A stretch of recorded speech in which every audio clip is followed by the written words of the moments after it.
ইন্নাল হামদুলিল্লাহ ওয়াসসালাতু ওয়াসসালামু আলা রাসূলিল্লাহ আম্মা বাদ। আমার প্রিয় মুসলিম ভাই ও বোন, বিগত এক দশকেরও বেশি সময় ধরে তাগুত হাসিনা ও বর্বর আওয়ামী লীগের জুলুম নির্যাতন ও ঈমান বিধ্বংসী কার্যক্রমের বিরুদ্ধে আমরা কথা বলে আসছিলাম। এখনও বছর পেরোয়নি। এক বয়ানে বলেছিলাম, জালিমের জুলুমের মাত্রা যতই বৃদ্ধি পাচ্ছে তার পতনের সময় ততই ঘনিয়ে আসছে। বস্তুত জালিমের পতন যে অনিবার্য, এটা আমার কথা না। পবিত্র কুরআন ও হাদিসের বহু জায়গায় জালিমের ধ্বংসাত্মক পরিণতি ও তাদের কঠিন পাকড়াওয়ের কথা বর্ণিত হয়েছে। সহিহ বুখারীতে এসেছে, আন আবি মুসা রাদিয়াল্লাহু আনহু قال قال رسول الله صلى الله عليه وسلم إن الله لا يملي للظالم حتى إذا أخذه لم يفلته। আবু মুসা রাদিয়াল্লাহু আনহু থেকে বর্ণিত, তিনি বলেন, রাসূল সাল্লাল্লাহু আলাইহি ওয়াসাল্লাম বলেছেন, আল্লাহ তাআলা জালিমকে অবকাশ দেন, কিন্তু যখন তিনি তাকে পাকড়াও করেন তখন তাকে আর ছাড়েন না। অতঃপর তিনি এই আয়াত তিলাওয়াত করলেন, ওয়াকাযালিকা আখযু রাব্বিকা ইযা আখাযাল কুরা ওয়া হিয়া যালিমাহ ইন্না আখযাহু আলীমুন শাদীদ। আপনার প্রতিপালকের পাকড়াও এমনই হয়ে থাকে, যখন তিনি পাকড়াও করেন অত্যাচারী জনপদসমূহকে, অবশ্যই তার পাকড়াও ভয়াবহ, বড়ই কঠিন। বস্তুত জালিম তার কৃতকর্ম সম্পর্কে গাফিল হলেও আল্লাহ তাআলা মোটেও গাফিল নন। তিনি ইরশাদ করেছেন, ওয়ালা তাহসাবান্নাল্লাহা গাফিলান আম্মা ইয়ামালুয যালিমুন। আর জালিমরা যা করে সে সম্পর্কে আল্লাহকে কখনো গাফিল মনে করো না। আলহামদুলিল্লাহ সুম্মা আলহামদুলিল্লাহ, আমাদের মহান রব আমাদের প্রত্যক্ষ করিয়েছেন দাম্ভিক জালিমের পরিণতি কেমন হয়। হে আল্লাহ, আমরা আপনার শুকরিয়া আদায় করছি। আপনি এদেশের সাহসী ছাত্র জনতার হাতে স্বৈরাচার খুনি হাসিনার পতন ঘটিয়ে মাজলুমদের মুখে হাসি ফুটিয়েছেন, বাংলার মানুষের অন্তরে প্রশান্তি দান করেছেন, তাদের মুক্তি দান করেছেন বর্বর আওয়ামী জালিমদের হিংস্রতা থেকে। হে আল্লাহ, এই হিংস্র আওয়ামী জালিমদের উৎখাতের আন্দোলনে আমাদের যেসব মুসলিম ভাই নিহত হয়েছে, আপনি তাদের শাহাদাতের মর্যাদা দান করুন, আহত ভাইদের পরিপূর্ণ সুস্থতা দান করুন। জালিমদের হটানোর এই আন্দোলনে অংশগ্রহণকারী ঐক্যবদ্ধ ছাত্র জনতাকে কল্যাণের উপর অটল অবিচল রাখুন। ন্যায়ের পক্ষে তাদের দৃঢ়চেতা মনোবলকে আরও বাড়িয়ে দিন। আমিন ইয়া রাব্বাল আলামিন। আমার প্রিয় মুসলিম ভাই ও বোন, এই জালিম হাসিনা ও তার অনুগত গোলামরা কখনো ভাবেনি এইভাবে তাদের পতন ঘটবে। এমন লাঞ্ছিত অপদস্থ হয়ে তাদের পালিয়ে যেতে হবে। তারা ভেবেছিল তাদের ছাত্রলীগ ও যুবলীগের বিশাল ক্যাডার বাহিনী আছে, আওয়ামী লীগের বহু নেতাকর্মী আছে, পুরো প্রশাসন তাদের অনুগত লোকে ভরপুর। পুলিশ, র্যাব, বিজিবি, সেনাবাহিনী, নৌবাহিনী, বিমান বাহিনী, সব সেক্টর সাজানো তাদের হুকুমের গোলাম দিয়ে। আদেশ করলে যারা গুলির পর গুলি করে ছাত্র জনতার অগ্রযাত্রাকে রুখে দেবে, কয়েকটা লাশ ফেলে পরিস্থিতি নিজেদের অনুকূল করে নেবে। তারা ভেবেছিল প্রতিবাদী ছাত্ররা তাদের সহপাঠী বন্ধুদের রক্তাক্ত লাশ দেখেই ভয় পেয়ে যাবে, আন্দোলন বেগবান না করে পিছু হটবে। তাগুত হাসিনা ও তার অনুগত দাসরা ভাবেনি আপন সহপাঠীদের রক্তাক্ত লাশ দেখেও ছাত্র সমাজ এভাবে গুলির সামনে বুক টান টান করে দাঁড়িয়ে যাবে। একের পর এক বুকে বুলেটের আঘাতে ক্ষত বিক্ষত হয়েও সামনে এগিয়ে যাবে। তাগুতের দল ভাবেনি এই ছাত্র জনতা সকল বাধার রক্তস্রোত পেরিয়ে আওয়ামী লীগের দাম্ভিকতা ধুলোয় মিশিয়ে দেবে। খুনি হাসিনার ভাবনায় আসেনি প্রতিবাদী এই ছাত্র জনতা এভাবে তাকে ক্ষমতাচ্যুত করে ছাড়বে, পুরো দেশ থেকে আওয়ামী সন্ত্রাসীদের শিকড় উপড়ে ফেলবে। দাম্ভিক হাসিনার কল্পনায় আসেনি তার বাবার মুরাল মূর্তিগুলো এভাবে ভেঙে গুড়িয়ে দেওয়া হবে। জালিম হাসিনা যা ভাবুক আর না ভাবুক, তার পরিণতি তাই হয়েছে যা তার প্রাপ্য ও অবধারিত ছিল। অতীতের ফেরাউনদের মতোই তার রাজত্ব ধ্বংস হয়েছে। মানুষের কাছে সে চরম ঘৃণিত ও ধিক্কৃত হয়েছে। এজন্যই আমরা দেখেছি বিক্ষুব্ধ জনতা যখন বিভিন্ন স্থানে আওয়ামী লীগের অফিস ভাঙচুর করে তাতে আগুন জ্বালিয়ে দিয়েছিল, হাসিনার জালিম বাবা শেখ মুজিবের মূর্তি ভেঙে উল্লাস করছিল, গণভবনে গিয়ে আনন্দ প্রকাশ করছিল, এই দৃশ্যগুলো খুনি হাসিনা ও তার গোলামদের অন্তরে অসহনীয় জ্বলন সৃষ্টি করলেও এদেশের সর্বস্তরের মানুষ এই দৃশ্যগুলো দেখে খুশি হয়েছিল। শহর গ্রামে আনন্দের মিছিল বইছিল। ছোট ছোট বাচ্চারাও হাসিনার পালিয়ে যাওয়ার কথা বলে উল্লাস করছিল। দীর্ঘ 15 বছরের অধিক সময় ক্ষমতায় থাকার পরও কেন হাসিনাকে এমন লাঞ্ছনাদায়ক পরিণতি দেখতে হলো? উত্তর সেটাই, যে কারণে যুগে যুগে দাম্ভিক জালিমরা ধ্বংস হয়েছিল। এই জালিম হাসিনাও বহু নিরপরাধ মানুষের খুন জড়িয়ে তার অনিবার্য পতন ডেকে এনেছিল। অসংখ্য মাজলুমের অশ্রু আর ধ্বনির ফলে হাসিনার এমন লাঞ্ছনাদায়ক পতন অবধারিত হয়ে গিয়েছিল।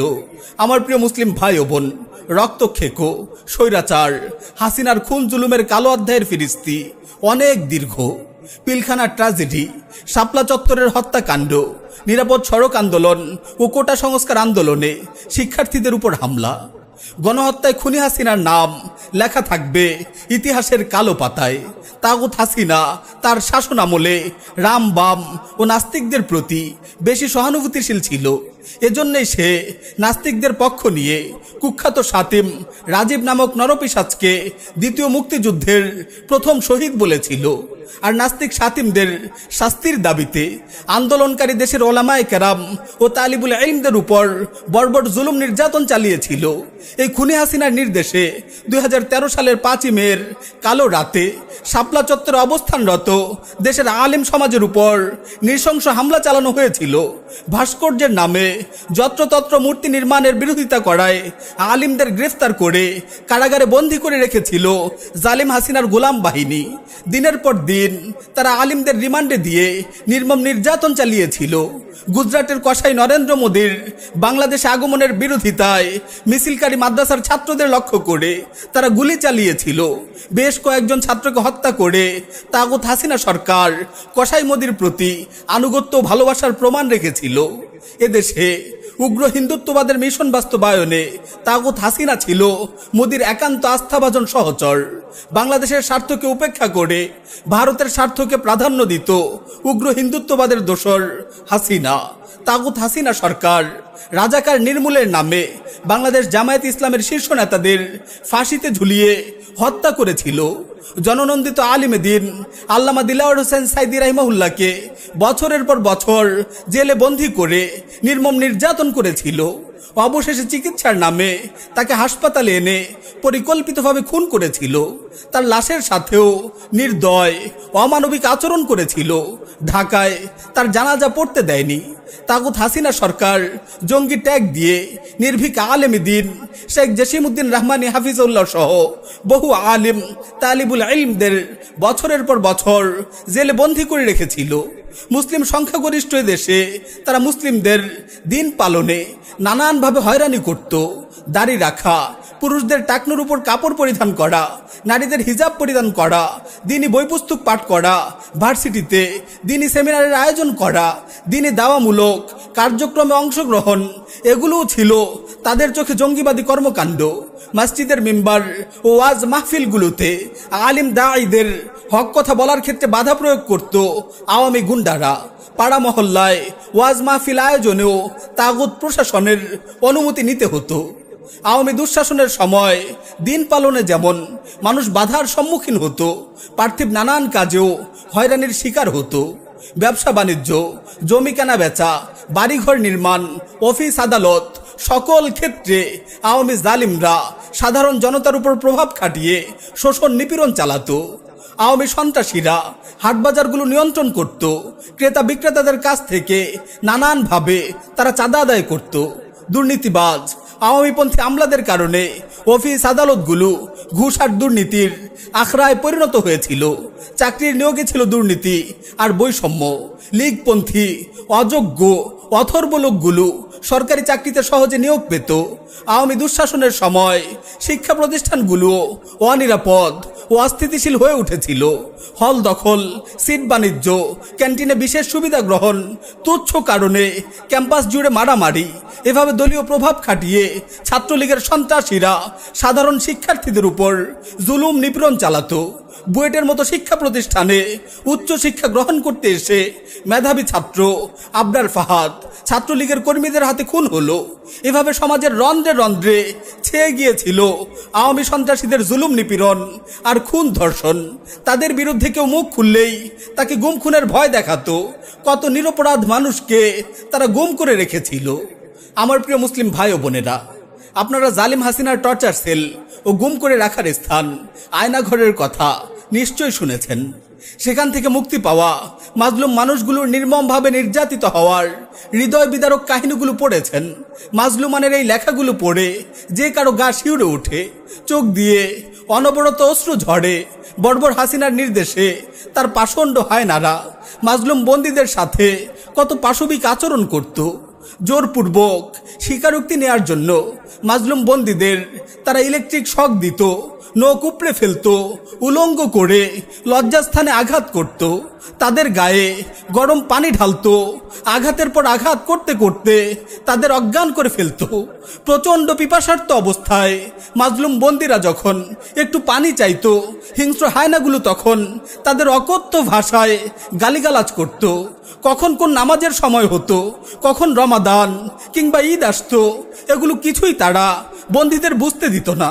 আজানের শব্দ যেন বন্দীদের কানে না আসে, এজন্য তারা বিকট আওয়াজে মিউজিক লাগিয়ে রাখত।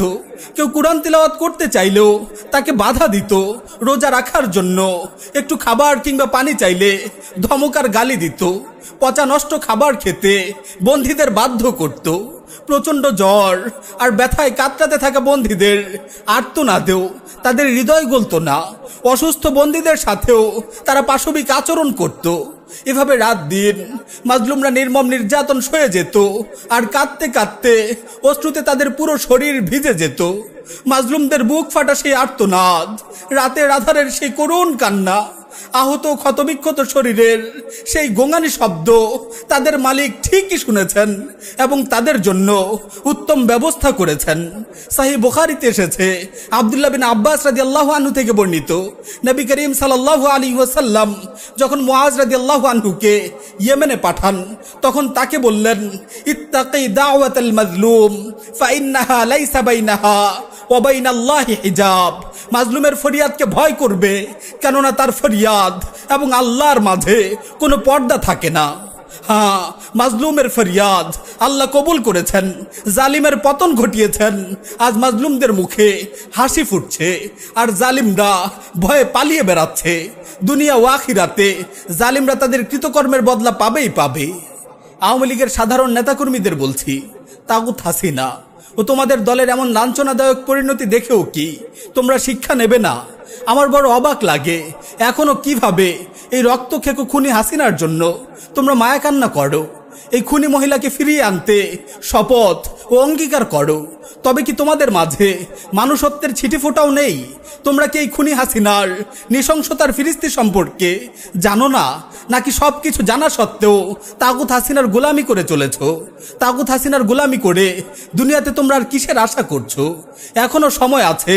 মৃত্যুর ডাক আসার আগেই তাগুত হাসিনার গোলামি ছাড়ো, তাওবা করে আল্লাহর দিকে ফিরে আসো, আল্লাহর আনুগত্য করে আখিরাতের পুঁজি হাসিল করো। তাগুত জালিম হাসিনার উৎখাতে নেতৃত্ব দানকারী বৈষম্য বিরোধী ছাত্র সমাজের প্রতি আমার আহ্বান থাকবে, প্রিয় ভাইয়েরা, আপনাদের ডাকে সাড়া দিয়ে এদেশের লাখো ছাত্র জনতা জালিমদের বিরুদ্ধে রাজপথে জড়ো হয়েছে। কত ভাই শহীদ হয়েছে, অনেকে চোখ হারিয়েছে, অনেকে পঙ্গু হয়েছে, গুলিবিদ্ধ হয়ে এখনো হাসপাতালের বেডে পড়ে আছে অনেক আহত ভাই। তাদের সবার প্রত্যাশা এদেশে ন্যায়ের শাসন প্রতিষ্ঠিত হবে, আর কেউ স্বৈরাচার হয়ে দেশের মানুষের উপর জুলুম নির্যাতন চালাবে না। কাউকে গুমের শিকার হয়ে আর আয়না ঘরে যেতে হবে না।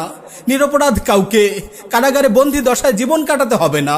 সুতরাং শান্তিময় ইনসাফের সমাজ গড়তে আপনাদের প্রচেষ্টা অব্যাহত রাখবেন। জুলুম নিপীড়নের বিরুদ্ধে সর্বদা সজাগ থাকবেন। মানুষ যেন আপনাদের বিরুদ্ধে অশ্রু না ঝরায়।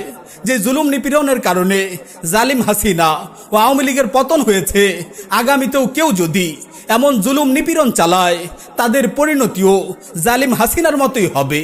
ইতিহাসে জালিমদের ধ্বংসাত্মক পরিণতির এমন বহু দৃষ্টান্ত রয়েছে। নিশ্চয়ই জালিমের পতন অনিবার্য। পরিশেষে প্রিয় দেশবাসীকে লক্ষ্য করে বলতে চাই, মনে রাখবেন হাসিনার পতন আমাদের কাঙ্ক্ষিত বিজয়ের প্রথম ধাপ মাত্র। আমাদের প্রকৃত বিজয় তো সেদিনই অর্জন হবে যেদিন আল্লাহর জমিনে আল্লাহর শরিয়া প্রতিষ্ঠিত হবে।